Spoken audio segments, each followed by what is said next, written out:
More people have died this year from West Nile than in any other year since the discovery of the virus back in 1999. The good news is the worst may be behind us. SNN local news reporter Jim Spivak has more on this story. Dealing with the West Nile virus can be tough for officials in any city, town, or county because symptoms are only seen in about 20% of those who are infected. But as we move through the peak of mosquito season, experts are hinting that the worst may be over.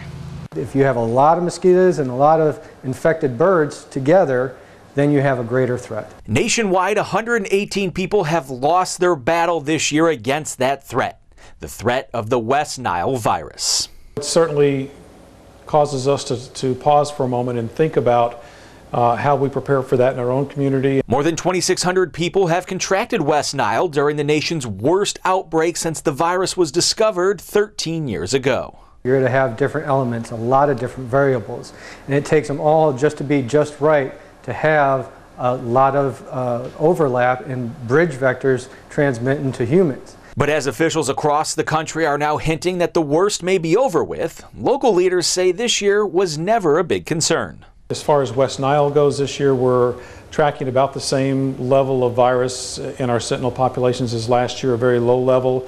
According to the CDC, as of September 11th, the state of Florida has seen 34 cases of the West Nile virus, resulting in 1 death, none of which have taken place in either Sarasota, Charlotte, or Manatee counties. If you do not have a large mosquito population, chances are you're probably not going to have a large disease transmission. Because mosquito season in Florida is never really over, mosquito control is still keeping a watchful eye on at least 34 species. Now, we did have a lot of rain, so I would expect more populations, or higher populations, but we're just not seeing that. And 2002 was the worst case for the West Nile virus, where 284 people died. And even though experts say we're through the worst this year, we are still on pace to eclipse those 2002 numbers. Reporting in Sarasota, Jim Spivak, SNN Local News.